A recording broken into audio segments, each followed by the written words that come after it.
Questions on structural safety after a Lohas Park flat is suspected to have had a load-bearing wall removed. The first commercial flight of China's C-919 jetliner.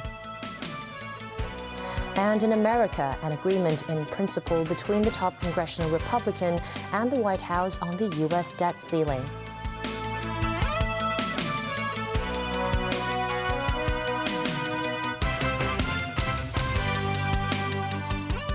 Good evening and welcome to TVB News. A load-bearing wall in a 700-square-foot unit at Lohas Park in San Juan is suspected to have been removed during renovation work. A district councillor says the estate management is getting experts to look into the situation, but concerns remain over the structural safety of the building. A video showing a home renovation project in this 681-square-foot unit at Lohas Park Phase 1, the capital, went viral online. That's after 3 original bedrooms were remodeled into a master bedroom and a closet. But it looks like the modification involved the load-bearing wall. Many tenants have contacted the building's customer service and demanded an investigation. Sai-Kung District Councillor Christine Fong said the MTR property management has got in touch with the homeowner in question. She said the owner was asked to employ registered structural engineers to deal with the situation, and so far the owner has been willing to do so.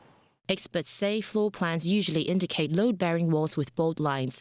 In this particular case, the wall that was removed was also marked in bold lines. He said one can only confirm whether the load-bearing wall was demolished by looking at the structural plan from the buildings department. So if you had demolished part of the wall, you will weaken those structural wall, and most likely the stress will be concentrated on some corner or somewhere, and then to cause the wall to be cracked. And once the wall has been damaged, it may cause the whole building's overall stability. The decoration company, they may not have the knowledge in structural engineering. Of course, the owner had the responsibility, right, and the liability. They need to confirm whether this is a structural wall. For the structural wall, you need to do a formal submission to obtain BD's consent and approval. In 2010, a 55-year-old building in To Kwa Wan collapsed, resulting in 4 deaths and 2 injuries. Investigations revealed renovation workers at a ground floor shop might have damaged a load-bearing pillar. Just this month, in Heilongjiang province in the northeast of the Chinese mainland, a tenant removed the structural wall while renovating a flat, causing cracks to appear in other walls. The number of deregistrations for organ donations have risen rapidly in recent months. However, Secretary for Health Lo Chung-Mao said it would not affect or halt the regularization process between the organ donation frameworks of Hong Kong and the mainland. Timothy Lee reports. Over the past 5 months, Hong Kong's organ donation scheme with the mainland, otherwise known as the Centralized Organ Donation Register, reported a massive drop in donor registrations.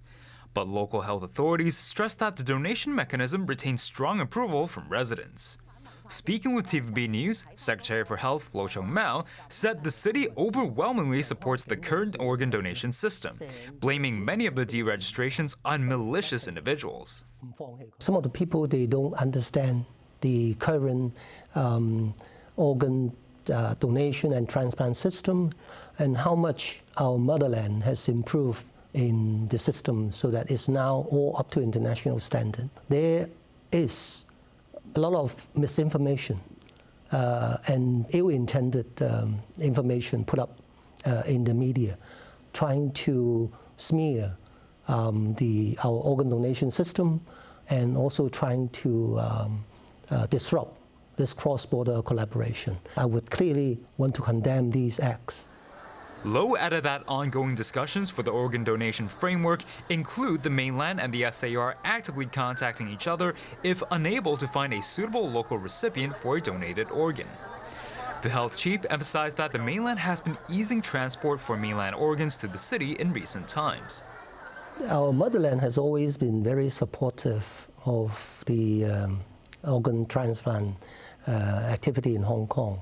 As you can see in the last incident where in December last year, we have the 4-month-old baby who require an urgent heart transplant to sustain life.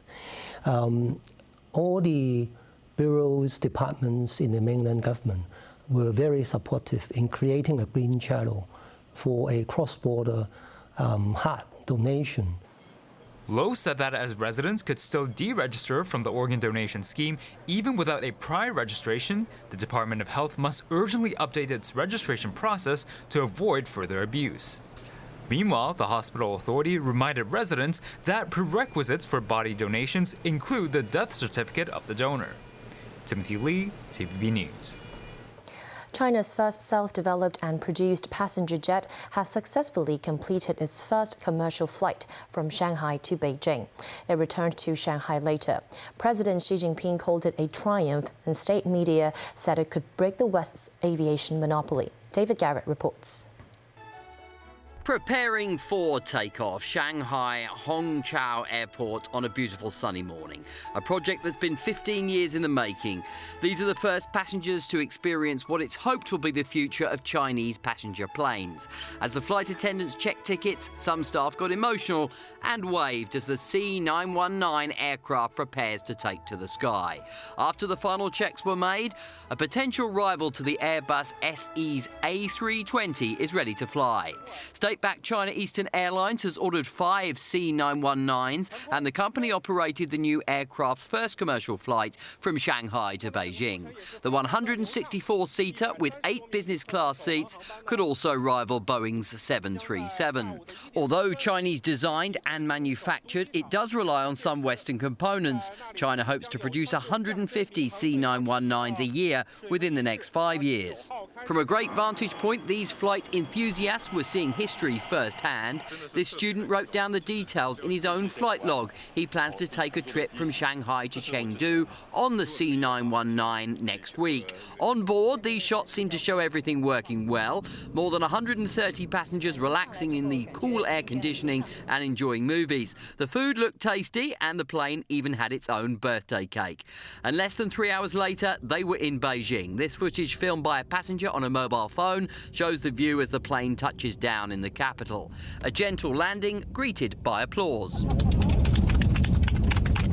Everyone arrived safely, and passengers said the journey was smoother than they'd expected. The aircraft was given a Watergate ceremony, the highest greeting in civil aviation. The plane made its return to Shanghai later in the day, coming back from Beijing, a round-trip flight of over 2,000 kilometres to round off a perfect day. David Garrett, TVB News. A man who opened an emergency exit door on an Asiana flight in South Korea has been arrested and faces up to 10 years in prison if convicted. The plane was approaching Daegu when a 33-year-old man opened the door. He told authorities that he felt suffocated and was trying to get off the plane quickly. 12 people were slightly injured when air was blasted inside the cabin. Daegu police have 20 days to investigate before any charges. The Airbus A321 was on an internal flight from the southern island of Jeju. The White House and top congressional Republican Kevin McCarthy have reached a tentative deal to suspend the federal government's $31.4 trillion debt ceiling in the coming few days. The next step for the Speaker of the U.S. House of Representatives is pushing it through the House, where it will probably face pushback from progressive Democrats and hardline Republicans. Matthew Bray reports. The tentative deal was announced without any fanfare, a nod perhaps to the bitterness of the negotiations that have rumbled on and off for months. We have to curb inflation. We've got to make us less dependent upon China. I've laid out the framework. There will be no new taxes. The president stated he wanted more taxes, he wanted new programs. That's not going to happen. There was no talking from the president, who has been vocal in recent days and is currently at Camp David. Instead, a tweet from the White House saying an agreement had been reached, which means not everyone gets what they want. So, what is in the deal that prevents the shattering default that would have sent America into recession and reverberated around global markets?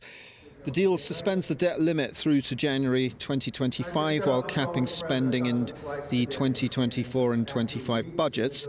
It will claw back unused COVID funds, speed up the permitting process for some energy projects, and include some extra work requirements for food aid programs for poor Americans. McCarthy said he expects to finish writing the bill Sunday, speak to Biden again and have a vote on Wednesday. They have to thread the needle to clear the House, which has a 222-213 Republican majority, and the Senate with a 51-49 Democratic majority. House members need 72 hours to read the legislation, then it needs a few more days to pass through the House and Senate. They need to get a move on. Treasury has already stated the federal government won't be able to meet all obligations by June the 5th. Top GOP and Democrat officials need to whip the rank and file into line.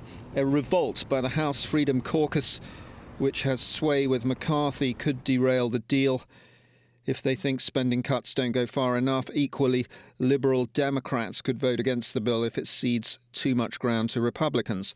Bipartisan support is then needed for the deal to go through. Noise from both sides indicate neither is happy with what was announced Saturday night. McCarthy still has a lot to do to pull this off. Matthew Bray, TVB News. U.S. Commerce Secretary Gina Raimondo says Washington won't tolerate China's effective ban on purchases of Micron technology memory chips. She says the U.S. is working with allies to address such economic coercion. On May the 21st, China's cyberspace regulator claimed Micron had failed its network security review. That meant it would block key infrastructure operators from buying from the company. Raimondo raised the issue with Chinese Commerce Minister Wang Wentao last Thursday. So far, there is no resolution in the offing, and Micron has forecast a revenue reduction. The Chinese move came just a day after the G7 agreed to push back against economic coercion by China. Polling has begun in Turkey in a presidential runoff that could see Tayyip Recep Erdogan extend his rule into a third decade. The 69-year-old Erdogan came out with a 5-point lead over Kemal Kılıçdaroğlu in the first round of May 14th, narrowly falling short of the 50% needed to win outright. His strong showing came despite a cost of living crisis and the aftermath of an earthquake that killed thousands. Erdogan, head of the Islamic-rooted AK party, says a vote for him is a vote for stability in the country of 85 million. Kılıçdaroğlu, 74, is the candidate of a 6-party opposition alliance. He has vowed to sweep back many of his rivals' political and economic policies, as well as send back millions of refugees from Syria. Polls close at 10 p.m. Hong Kong time. Still ahead on tonight's news. One of the biggest Russian air attacks on the Ukrainian capital. HKE toll now in service at Lion Rock Tunnel. And banyan tree leaves ravaged by a type of moth at Kowloon Park and elsewhere.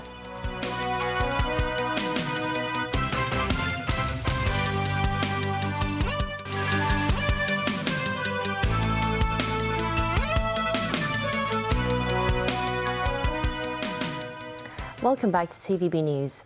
Russian President Vladimir Putin has ordered stronger border security to ensure the speedy movement of military personnel and civilians into regions captured by Moscow. This as Russia launched one of its biggest attacks on the Ukrainian capital, Kiev, using dozens of suicide drones. The attack comes as Ukraine prepares for a major counter-offensive to take back land in the eastern regions. Nazvi Karim has more. Sunday is Kiev Day in the Ukrainian capital, celebrating the anniversary of the city's founding more than 1,500 years ago. But for the city's 3 million residents, the sounds of sirens, drones, explosions and crumbling buildings serve to disrupt an occasion, usually marked by street fairs, live concerts and exhibitions. Ukraine's Air Force said it shot down 52 of 54 Iranian-made suicide drones that were launched by Russia overnight. It appeared to be the first deadly attack on Kiev in May, with a 41-year-old man killed by falling debris. It comes as Ukraine prepares for a long-awaited counter-offensive to recapture territory from Russian forces in the east. As drones fell on Kiev, Russia claimed to have intercepted 2 long-range British-supplied Storm Shadow cruise missiles and shorter-range US-built missiles launched by HIMARS multiple rocket systems. Moscow said it also destroyed several drones heading towards the Ilsky oil refinery near the Black Sea. All this as Ukraine forces wait for the green light to launch their counter-offensive. Oleksiy Danilov, Secretary of Ukraine's National Security and Defense Council, told the BBC that the push could begin tomorrow, the day after tomorrow, or in a week. Ukraine claims that Russia may try to disrupt Kiev's offensive by attacking the Zaporizhzhia nuclear power plant and reporting a nuclear leak that would trigger an international probe. Meanwhile, Li Hui, the visiting special representative of the Chinese government on Eurasian affairs, was in Moscow to meet Russian Foreign Minister Sergei Lavrov and other high-ranking Kremlin leaders. Li said Beijing will strengthen exchange and dialogue with both parties in Ukraine conflict in pursuit of a political settlement. Nazvi Karim, TVB News. Back locally, the implementation of the HKE toll expanded to Lion Rock Tunnel today. The new automatic payment method went live at 5 this morning. All toll booths in the area could be seen closed, while lanes to Kowloon Tong and Sha Tin have both been reduced to 3 respectively. Most drivers crossing the tunnel today said they were used to the change and that the traffic flow was smooth. The Transport Department noted that by the end of the year, it aims to implement the HKE toll across all tunnels. Some arborists said that a type of moth called the Falda flamans has ravaged the leaves of banyan trees in numerous districts in Hong Kong, including Kowloon Park. They criticized the government for not taking it seriously and failing to set guidelines to deal with the problem. Veronica Lin reports. Many residents travel to the suburbs to enjoy the green scenery over the holidays. However, as you look at the trees, have you ever noticed these small insects? These are the larvae of a moth called Falda flamans. While they might look like ordinary larvae at first glance, these moths consume the leaves of banyan trees when they reach adulthood. Kevin Yuan worked on a tree team at the Leisure and Cultural Services Department before retiring. He's researched moths for years. He found Falda flamans only appeared in Yunlong and Lao Fao Shan before 2019, but their population has exploded over the last 3 years, spreading to Tumun, Chunwan, and other places. This year, larvae have been spotted in the new territories in Kowloon. Some of the banyan trees at Kowloon Park in Tsim Sha Tsui were left barren. Yun said the banyan tree's leaves may die within a month if larvae were found. According to Yuan, the moths have an extraordinary ability to reproduce. A single female can lay up to 100 eggs. The hatching rate is also high at 98%. So one female can produce hundreds of thousands, he added. Instead of having a one-size-fits-all mindset, he explained that each area has to have its own control method. The Conservancy Association, on the other hand, said that banyan trees are tough and can rebound from past infestations. However, due to global warming, there's been a sharp increase in pests, which threatens tree growth. Hui Shuk Yuan, manager of the association, said the insects hibernate less due to the rising temperatures. With each pest attack, the tree's immune system weakens, leaving them more vulnerable to future infestations. Some experts say one way to save the trees is to remove the soil surrounding the affected area and spray with pesticide before its next life cycle. Veronica Lin, TVB News. That's the news. Thanks for watching.